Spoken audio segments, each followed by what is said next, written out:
Working Cows Podcast, episode 384. This episode is brought to you by the Patreon supporters. Welcome to the podcast that gives producers a platform to discuss and share paradigm-challenging practices. Practices that have increased the effectiveness of their operation and the joy that their families have received from this lifestyle.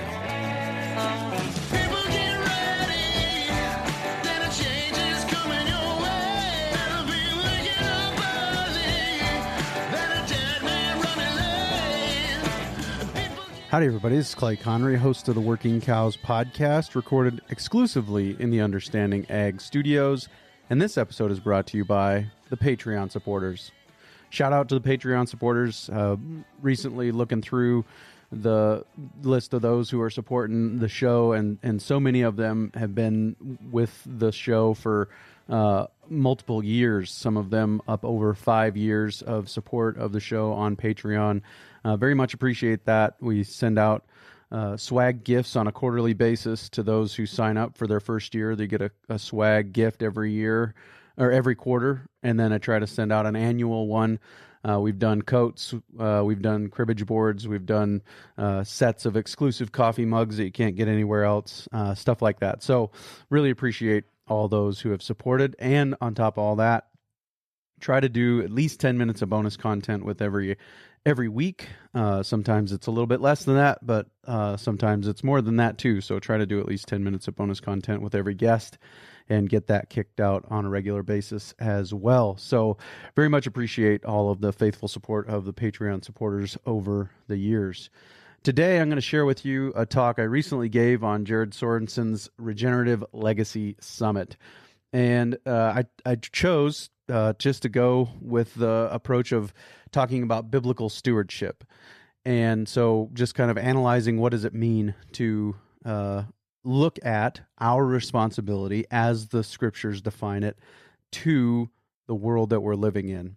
And so I'm not going to say much more about that. I want you to listen to it, and then we'll talk a little bit about it afterwards and invite you to give me some feedback. So without further ado, here is my talk on Jared Sorensen's Regenerative Legacy Summit on the topic of biblical stewardship. How many of you in the chat have listened to the Working Cows podcast? Is that kind of like on your automatic podcast playlist when your phone connects to your Bluetooth in your pickup? I'm sure for many of us it is. We just get to hear Clay's voice and the great people that he interviews. We're honored to have Clay here with us. He's been a guest on one of our webinars before, and it's just truly an honor to have him here. He's interviewed so many people from the agriculture industry and regenerative agriculture. He just has a very balanced perspective, and we're honored that he's able to come and talk to us about. What are you going to talk to us about today, Clay? Biblical stewardship. All right. Yeah. Biblical stewardship. Stewardship. We love it. Well, let's run with it. All right. Sounds good. Well, yeah. Jared, the honor is all mine, and I really appreciate the opportunity to be a part of what you've got going on here. Looking forward to the opportunity. And I want to start out with a quote from Johannes Kepler. He said, "Science is the process of thinking God's thoughts after him." Science is the process of thinking God's thoughts after him. The vast majority of scientists before Darwin were Christians. Johannes Kepler, Louis Pasteur, Copernicus, Galileo, Newton, Mendel, all of them followers of Jesus, believers in the death, burial, and resurrection of Jesus. And they made their discoveries in science because of their Christian faith, not in spite of it. And so today what I want to do is look at a couple of competing narratives or differing narratives and just kind of compare them, contrast them, and then look at the difference what the story we believe we're a part of, what difference does that make? If I believe I'm a part of this story versus that story, what difference is it going to make in my management? What difference is it going to make in the way that I handle the resources entrusted to me and some of those things? So the first narrative number one, is his story, as in God's story. And the best place to start with a story is in the beginning, right? We start with, in the beginning, God created the heavens and the earth. And then just a few verses later, we have Genesis 1:26 through 28 that says, "Then God said, let us make man in our image, according to our likeness. Let them have dominion over the fish of the sea, over the birds of the air, and over the cattle, over all the earth, and over every creeping thing that creeps on the earth."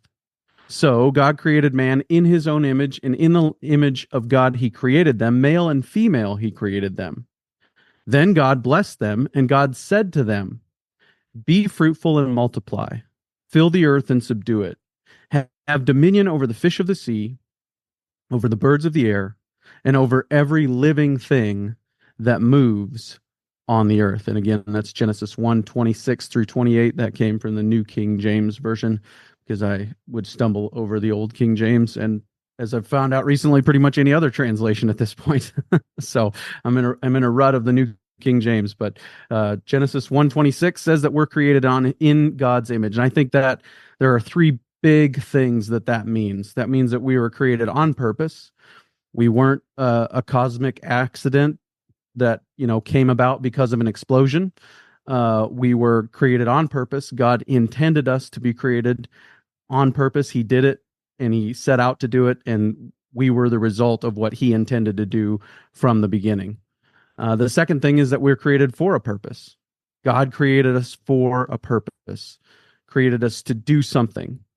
I think that purpose is to worship God, to declare his value, his glory, his beauty, to lift up his name in all the earth. So he created us on purpose, he created us for a purpose, and he created us with dignity, value, and worth. He created us on purpose, he created us for a purpose, and he created us with dignity, value, and worth. Every human, from conception to natural death, has dignity, value, and worth. And those are the three things that I think being created in God's image means. As I understand it, there's more, I'm sure, that we could dive into, but we've got just a few minutes here today to consider some of these things. So what is our purpose? Our purpose, according to Genesis 1:28, is to fill the earth and subdue it. God created us with the purpose of filling the earth and subduing it. Now, what does that mean? Well, as I understand the narrative of the creation story, that God created everything in 6 days. The last thing he created as the pinnacle of his creation was man, created in his image, male and female. He says everything is good on the first. He says the light is good, the trees are good, the grass is good. He says the waters are good, everything is good. Then he creates man, and he says this is not good. And we know this, right? Instinctively, we've all been to the single guy's apartment. You've seen the socks in the sink and the dishes in the dryer. As he's hiding things as people are coming over and to visit. We understand it's not good for man to be alone. That's the only thing God said in the creation narrative is not good. And so God created woman to complete man. And then he said, this is very good. And he gave them a mission. He gave them a mission to fill the earth and subdue it. Well, he had created the world, but then he created a garden. He planted a garden. And he created man outside the garden, then he placed him in the garden, brought the wife to him, presided over the first marriage ceremony. And he said, I want you to take this garden pattern and fill the earth with it, to go out and to steward creation. Now, obviously, this is too big of a job for just Adam and Eve, and it was going to take generations and generations to fill the earth with people and to spread out over the earth and do this. But basically, they were supposed to take that garden pattern from Eden and fill the earth with that abundance and fruitfulness and all of those things, right?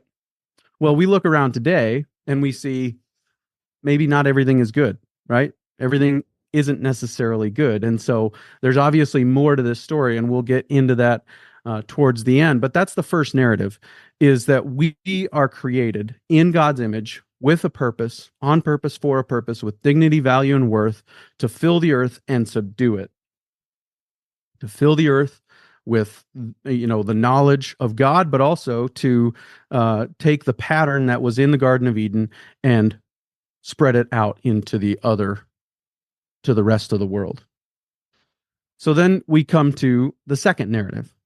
The first narrative, his story, that is God's story. If I, to be cheesy, I could say it's history, but his history is his story. The second narrative is to trust the science. Narrative number 2 is trust the science. And this is that man is an invasive species. Basically, when we see that, when we look at the world and we see, well, everything has come about through random, undirected processes, then we will come to the conclusion that man is an invasive species and that man is not good for the creation and that we need to preserve areas from man's influence. Well, we've seen how that goes. It doesn't always go well. In fact, in a lot of places where we have preserved creation from man's influence, those places go backwards. They don't get better, right? I mean, this is one of the things that Alan Savory has told us in his experience, was when they killed the elephants in Africa, the speed of the desertification increased. So it wasn't about removing the animals. It wasn't about removing man's influence. It was about actually implementing the influence of man. It was about actually moving animals from one place to another. And I just recorded a fascinating episode with Tom Kravitz from Athabasca, Alberta, and we were talking about how the Native Americans were really, in large part, played a large role in influencing the patterns of the bison, and that when the smallpox pandemic broke out, spoiler alert, this is coming out in a few weeks, but when the smallpox pandemic broke out and the native populations declined, then the buffalo started to overgraze and their population started to decline as well. And so that's kind of some of the contrasting narrative that has been brought to bear on some of those things. And so if we don't need to remove man is not an invasive species. According to his story, according to the story of the scriptures, man was put here to fill the earth and subdue it. And I think that's what we're doing when we use regenerative principles to manage our livestock. I think we are obeying that command. We are using our minds to look at the world and see how God designed the world and match our management to his design. So we are not messing up creation. We are not an invasive species.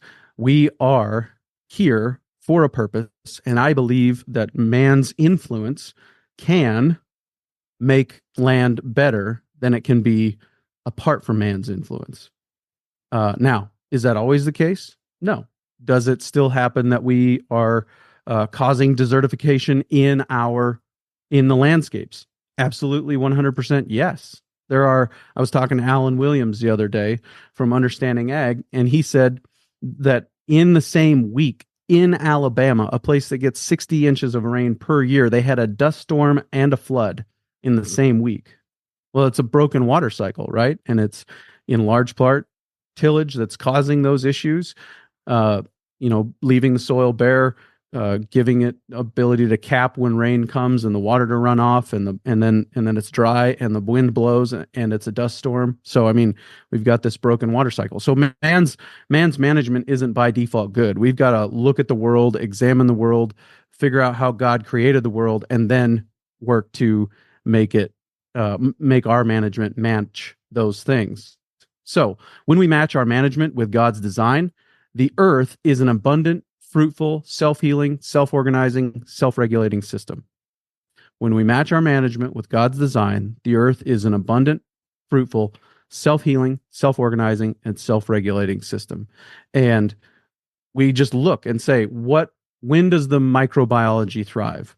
When does the grass plant live its best life? When does the water infiltrate best? Well, it's when we give appropriate recovery periods. It's when we shorten the graze period and give appropriate recovery and get as much animal impact in a concentrated area as possible. Right? We give all these things: the ranching for profit, grazing principles, the 3 rules of adaptive stewardship from understanding ag. Right? When we get all these things put together, I think it's just us in common grace figuring out how God designed the world to work best and matching our management to his design. And then we see that the earth is an abundant, fruitful, self-healing, self-organizing, and self-regulating system.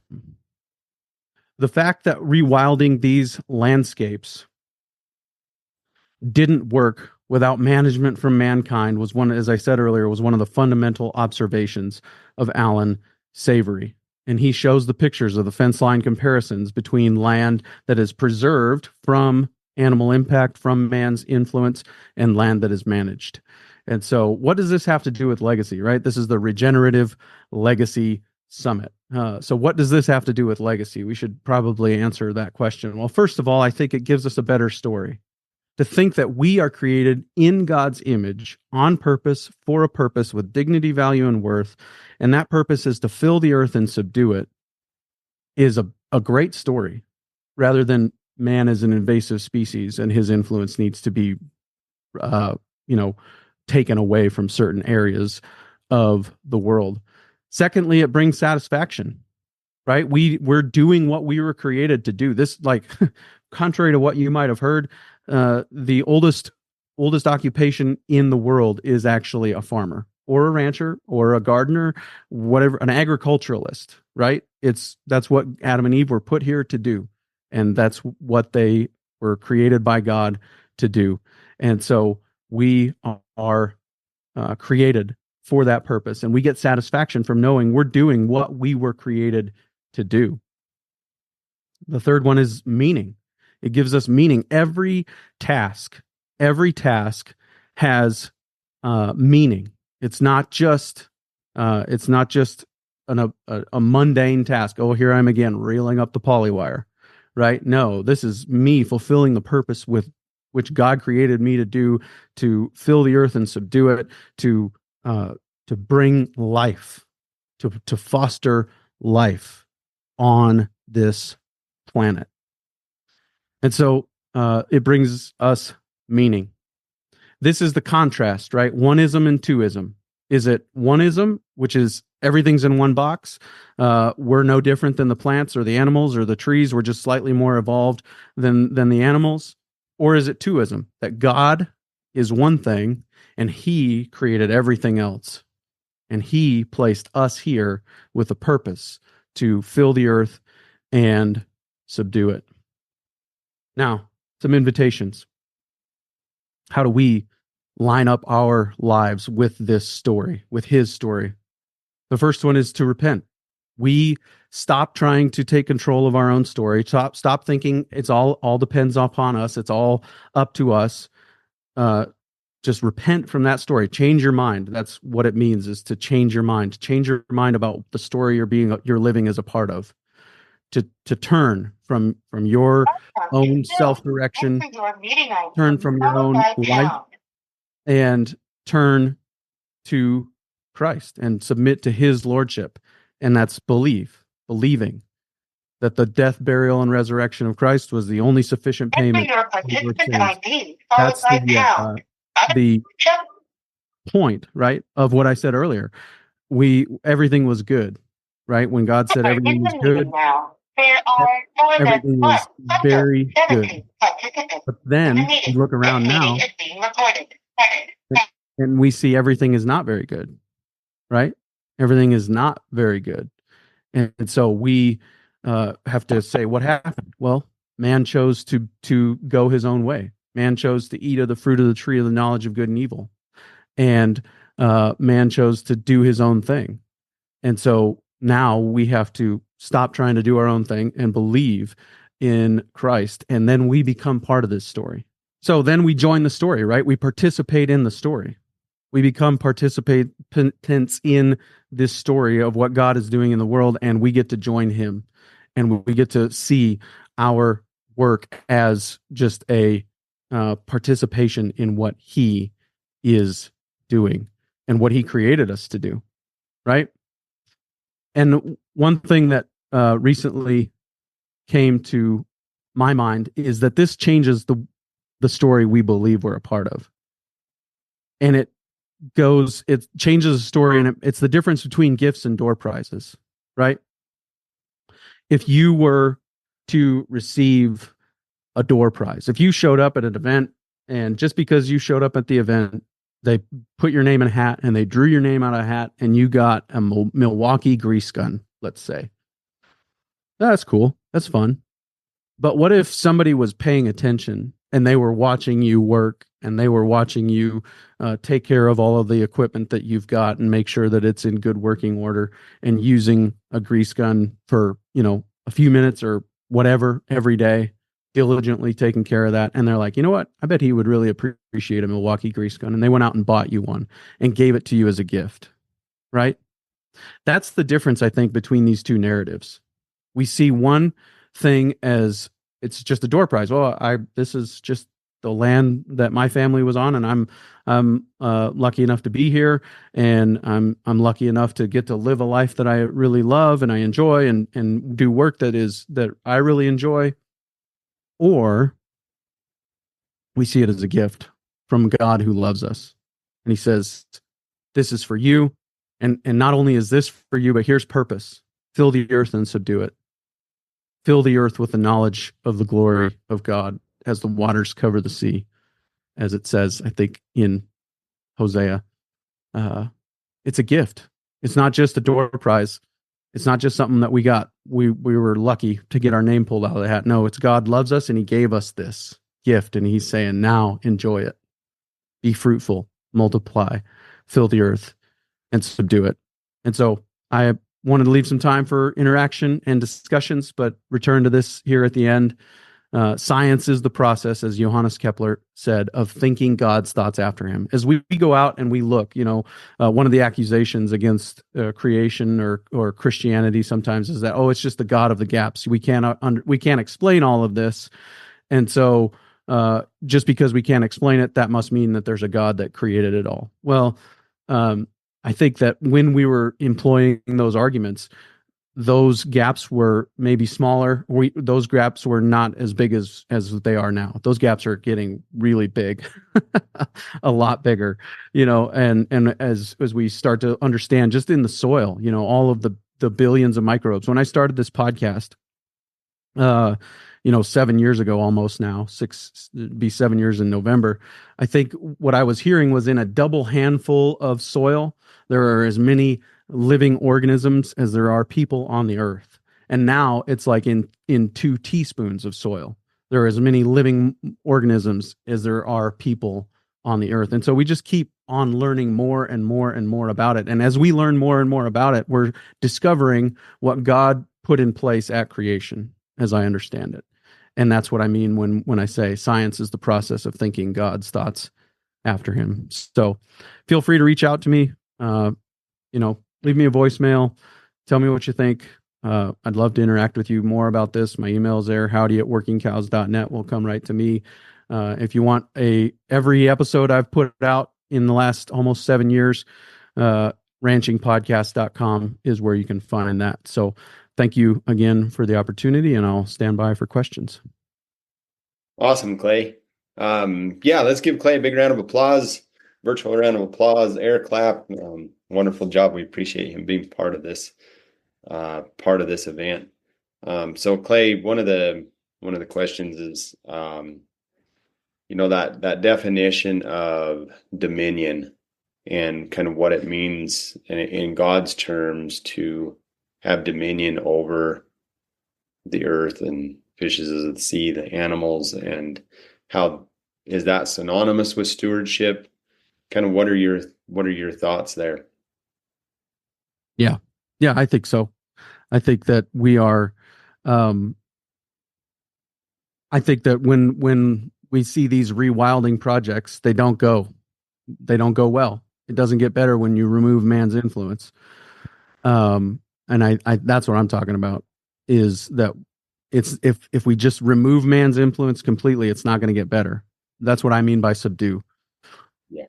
And so we want to use the minds that God gave us to look at the world and see how does it work best. And we've had some great thinkers who've helped us make those discoveries. And this is the concept of common grace, that God gives people the ability to look and think and see, and they've made those discoveries and they've shared them with us, and many people have implemented them on their operations and seen the same results. And so I think that what I'm talking about when I say rewilding is totally removing man's influence, and I don't think that's gone well as far as I understand it. Yeah, very good. I definitely concur with that. With all the individuals, amazing amount of people that you've been able to interview. I don't know, is there maybe a two-part question? And you can definitely have full permission to be biased here and take it for what it is. But is there one that you're just like, man, that's the one that I would recommend people go and listen to, and why? And then are there any commonalities between the speakers? They're like a common theme between the speakers. It's like, this thing must be important because I keep hearing it. Yeah. I think humility is a big one. I get this question a lot about favorites, or and I think that I'm too close to it. I end up listening to every episode at least 3 times before it gets released, and then it's too hard to keep every one of the 380 whatever episodes straight, that I've got recorded to this point. And so there are definitely some highlights, but I think that it's hard for me to pick a favorite or one. But I think the humility, just being willing to learn from anybody. I think that goes to your point of forget, right? The fast learning, forget. You got to be willing to forget what you know. You got to be willing to forget what you know and just be willing to learn from anyone. And I've said, I going back and listening to the early ones is kind of painful, but it is. Dallas Mount on episode 2, the 4 pillars of a ranching operation, what Melinda just shared, was one of those that I think continues to be, basically that's every other episode is just a fleshing out of one of those 4 principles, one of those 4 pillars, right, of land, animals, money, and people. And so, yeah, I think that's always going to be a highlight. And Dallas was the guy who inspired me to start. He's the one who said, somebody in this room should start a podcast. And so that one is always going to be a special one to me, I guess. Yeah, appreciate that. That's great. Yeah, those of you who go ahead and start typing in the chat what your epiphanies are, what your takeaways are. Practice that principle of teaching to this community here. What you've gleaned from this. Somebody asked, what's your greatest aha moment, Clay? Well, I think it's just been a series of aha moments, but just, I think, honestly, one of my biggest aha moments was when I asked Nicole Masters if she struggled with the imposter syndrome. The imposter syndrome is like, I don't have a right to be here. I don't have anything to say. Everybody here knows what I'm going to say, or is smarter than me on these subjects, which is every day of my life. And especially on an event like this, I feel that way for sure. But she said, yes, absolutely. Every day. I'm like, you're the world-renowned agroecologist and you struggle with the imposter syndrome, and I think that just goes to show that it's something that is common to man. And so we need to fight that. resist that and just realize we can learn from anybody. And sometimes if we just the way we've been seeing things is different enough that it will help somebody else, help somebody else learn differently too. Yeah.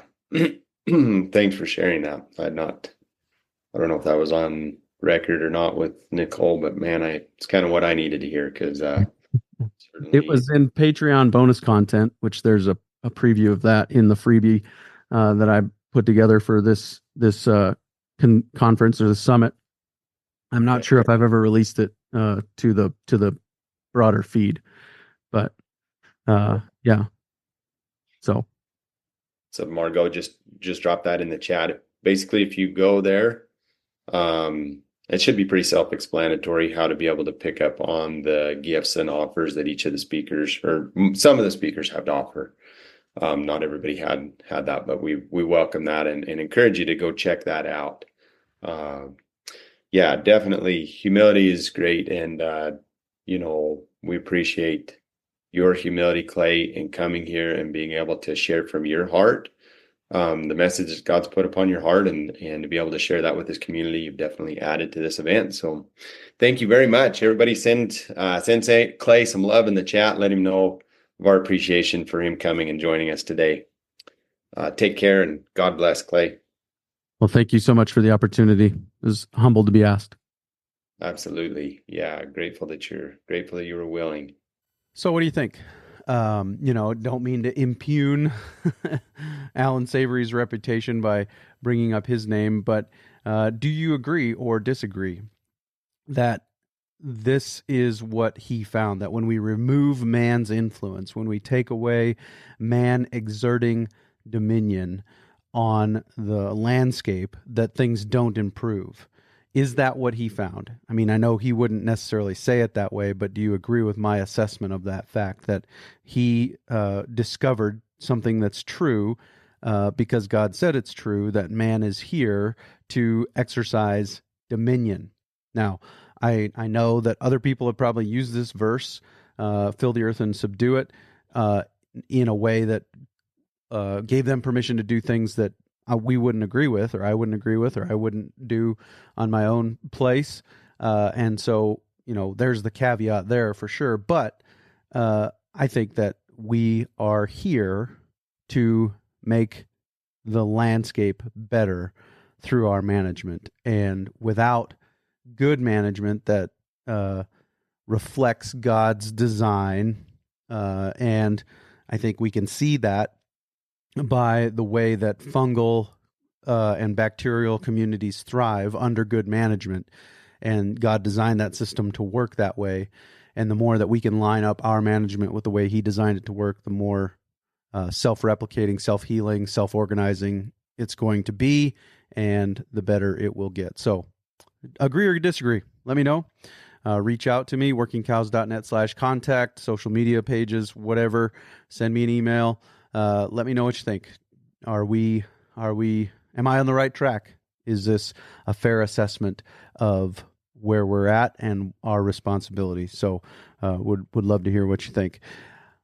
Coming up next on the Working Cows podcast, we will be talking with Kent Solberg and Jeremy Sweeten from Understanding Ag, and we're going to talk to them about outwintering cattle. How do we manage the challenges? How do we maximize the opportunities? How do we do all of those things? And we will be doing that real soon on another episode of the Working Cows podcast. We'll see you then.